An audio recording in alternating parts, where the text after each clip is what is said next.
పద్మావతి శ్రీనివాసుల పరిణయం గూర్చి శ్రీ వరాహ భవిష్యత్తర పురాణాలు విపులంగా వివరించాయి. నవ వధూవరులైన కళ్యాణ దంపతులు పద్మావతి శ్రీనివాసులు కొండ ఎక్కరాదన్న కారణంగా అగస్తాశ్రమంలో 6 మాసాలు విడిది చేశారు. శ్రీనివాసుని విడిది చేసిన స్థలమే శ్రీనివాస మంగాపురం. ఈ ఛానల్ చూస్తున్న మిత్రులారా, ఈ వీడియోను ఒకసారి లైక్ చేసి సపోర్ట్ చేయండి. మీ లైక్ ఒక మంచి కథను మరింత మందికి చేరేలా చేస్తుంది. ఇది పద్మావతీ దేవి ఆవిర్భావం గూర్చిన పద్మ పురాణాంతర్గత గాథ. వరాహ భవిష్యత్తు పురాణాలలో కూడా పద్మావతి వృత్తాంతం ప్రస్తావితమైంది. పూర్వకాలంలో నైమిషారణ్యంలోని మునులు ప్రపంచ శాంతి కోసం ఒక యజ్ఞం నిర్వహించారట. ఆ యజ్ఞానికి ఆజ్ఞాధారి ఎవరో నిర్ణయించాల్సి వచ్చింది. ఈ యజ్ఞ ఫలితాన్ని ఎవరు పొందాలి అన్న సందేహంలో వారంతా బృహస్పతి సలహా మేరకు మహర్షి భృగువుని వద్దకు వెళ్లారు. ఋషులు యజ్ఞఫల సమర్పణ కోసం భృగువు తిరుగుగార్తలను పరీక్షించాడు. ఫలితంగా లక్ష్మీనారాయణలకు వియోగం కలిగింది. లక్ష్మీ అన్వేషణలో శ్రీనివాసుడు వెంకటాచలంపై పుట్టను నివాస స్థలంగా చేసుకున్నాడు. బ్రహ్మ గోరూపం, శివుడు గోవత్స రూపం ధరించగా లక్ష్మి ఆ గోవత్సవాలను చోళరాజుకు విక్రయించింది. ఆ గోవు శ్రీనివాసుని తన క్షీరధారలతో పోషించేది. అది చూసిన గోపాలుడు గోవుపైకి తన చేతిలోని గొడ్డల్ని విసరగా అది శ్రీనివాసునకు తగిలి గాయమైంది. ఆ గాయపు రక్తస్రావం చూసి గోపకుడు మరణించాడు. ఆ తర్వాత అక్కడికి వచ్చిన చోళభూపతిని శ్రీనివాసుడు పిశాచ రూపం ధరించమని చెప్పిస్తాడు. చోళరాజు శ్రీనివాసుని ప్రార్థింపగా, నీవు మరు జన్మలో ఆకాశరాజువై జన్మించి పద్మావతిని నాకిచ్చి కళ్యాణం కావిస్తావని ఆశీర్వదిస్తాడు. ఆకాశరాజుగా జన్మించడానికి ముందు నీ పిశాచ రూపం తొలగిపోతుంది. అది త్రేతాయుగం. అది పరమ పవిత్రమైన హిమత్ పర్వత ప్రాంతం. అందులో ఒక తపోవనం. ఆ తపోవనంలో కులద్విజుడనే ఋషి వేద మార్గంలో శ్రీహరి ప్రీతి కోసం తపస్సు కావిస్తున్నాడు. అతడు వేదాధ్యయనం చేస్తున్న సమయంలో వేదమాత అతనికి ఒక పుత్రికను ప్రసాదించింది. అతడు ఆమెకు వేదవతి అని పేరు పెట్టాడు. ఆమె పెరిగి పెద్దదయింది. ఆమె సౌందర్యం చూచి దేవ, గంధర్వ, యక్ష, కిన్నెర, కింపురుషాదులు మోహించారు. ఆమెను వివాహం కావించుకోవాలని భావించారు. వారు కులద్విజునితో ఆ విషయం ప్రస్తావించారు. అతడు వారి కోరికను సున్నితంగా తిరస్కరించాడు. పితృదేవునికి వేదవతి నిత్యం పాదసేవలు కావించేది. నిత్యం అతడు శ్రీపతి నీ పతి అవుతాడు అంటూ వేదవతిని దీవించేవాడు. దమపుడనే రాక్షసుని దృష్టి వేదవతిపై పడింది.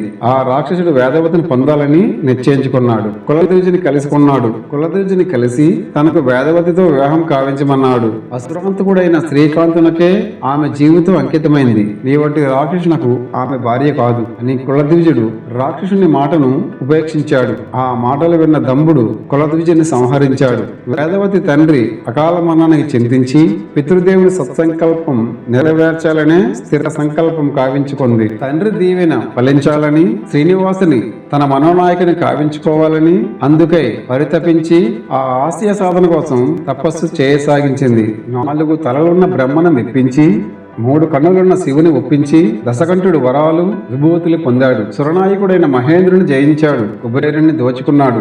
అతని పుష్పవిమానాన్ని అపహరించి స్వార్థం కావించుకున్నాడు. లంకాధిపతి నిరంతరం పుష్పవిమానంలో విహారయాత్ర కావిస్తూ మునులకు తపోభంగం, బలవంతులకు ప్రాణభంగం, పతివ్రతలకు మానభంగం చేస్తూ వినోదించేవాడు. ఇట్టి రాక్షస వినోదం అనుభవిస్తున్న రావణుని దృష్టికి తీవ్రంగా తపస్సు చేస్తున్న మహాసౌందర్యవతి అయిన వేదవతి గోచరించింది. రావణుని పుష్పక విమానం వేదవతి ఆశ్రమ భూమిలో నిలిచింది. ఇది నిర్జన పర్వత ప్రాంతం, సాంద్రారణ్యం. నా వంటి వారిని అనుగ్రహించవలసిన సౌందర్య దేవతవు నీవు ఏ దేవత అనుగ్రహం కోసం తపస్సు కావిస్తున్నావు? నీవు కుమారివా, శ్రీమతివా? నీ తల్లిదండ్రులెవరు? నీ చరిత్ర అంటూ విమానం దిగిన రావణాసురుడు వేదవతిపై ప్రశ్నల వర్షం కురిపించాడు. ఆ మాటలకు వేదవతి, నేను ఒంటరిని, కన్యను. నా తండ్రి కులద్విజుడు. నా పితృదేవుని వేదగానంలో జన్మించాను. శ్రీపతిని పతిగా పొందాలని తపస్సు చేస్తున్నాను అని వేదవతి తన సమాచారం సమగ్రంగా సమాధానంగాను రావణకు తెలిపింది. ఆ మాటలు విన్న రావణుడు, దయచూపని శ్రీపతి కోసం నీవు తపస్సు చేయడం వ్యర్థం, అవివేకం. నిన్ను గాఢంగా ప్రేమించే ఈ లంకాధిపతిని ఆ శ్రీపతిగా భావించి నీ పతిగా స్వీకరించడం నీకు సర్వదా శ్రేయస్కరం. అదే వివేకవంతమైన నిర్ణయం అని అన్నాడు రావణుడు. నీవు శ్రీహరిని నిందించడం నేను సహించను. శ్రీపతి లోకాధిపతి, నీవు కేవలం లంకాధిపతివి. శ్రీనివాసుని పవిత్రమైన నామాన్ని స్మరించడానికి నీవు అనర్హుడవు. నీవు వచ్చిన దారినే వెళ్ళడం నీవు చేయవలసిన తక్షణ కర్తవ్యం. నీవు తక్షణం నిష్క్రమించవలసిందిగా హెచ్చరిస్తున్నాను అంటూ వేదవతి రావణుని మందలించింది. అవమానభారంతో ప్రతీకారం తీర్చుకోవడానికై రావణుడు తన ఎడమ చేతితో వేదవతి శిరోజాలను పట్టుకున్నాడు. ఆమె శ్రీనివాసుని స్మరించుకుని తన కుడి చేతిని కత్తిగా మార్చుకుని రావణుడు బిగబట్టిన తన తల వెంట్రుకలను ఖండించింది. వేదవతిని పరాభవించే ప్రయత్నంలో రావణుడే పరాభూతుడయ్యాడు. తాను పొందిన అవమానాన్ని ఆగ్రహంగా మార్చుకొని రావణుడు వేదవతిని బలవంతం చేయడానికి పూనుకున్నాడు.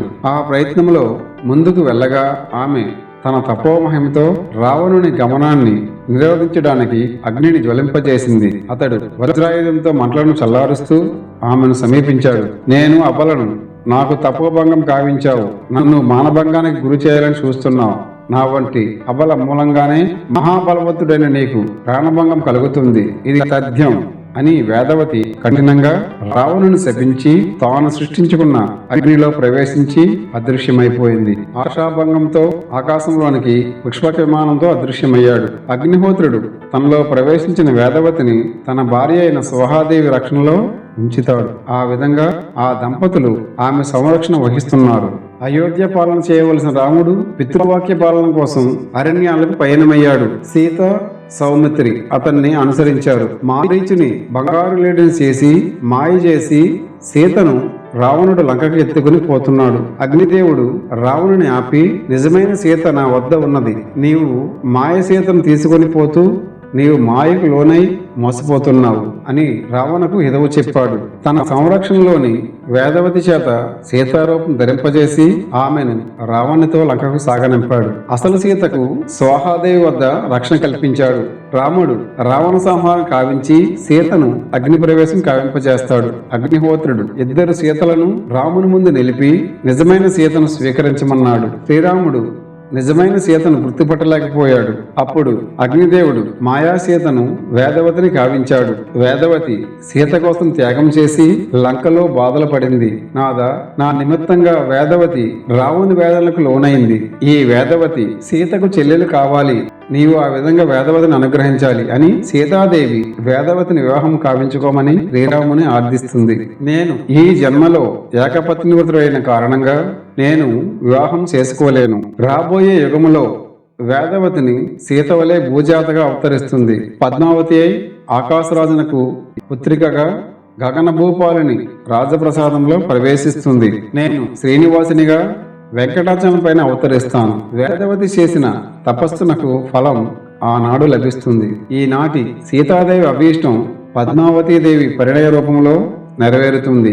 అగ్నిహోత్రిని ఆశ్రయం శ్రీనివాసుని కళ్యాణమే సిద్ధిస్తుంది. పద్మావతి శ్రీనివాసుల దివ్య వివాహ మహోత్సవం లోక కళ్యాణానికి నాంది గీతం పాడుతుంది అని శ్రీరాముడు వేదవతికి వరం ప్రసాదించాడు. సీతకు ప్రీతి కలిగించాడు. అగ్నిని ఆ విధంగా అనుగ్రహించాడు. మిత్రులారా, పద్మావతీదేవి ఎవరో తెలుసుకున్నారు కదా. ఈ కథ మీ మనసును తాకితే లైక్ చేసి షేర్ చేయండి. ఇలాంటి మరెన్నో ఆధ్యాత్మిక, పౌరాణిక మరియు ధార్మిక కథల కోసం మా ఛానల్ను ఇప్పుడే సబ్స్క్రైబ్ చేసుకోండి. అలాగే ఈ అభిప్రాయాన్ని కామెంట్ రూపంలో తెలియజేయండి. Thanks for watching.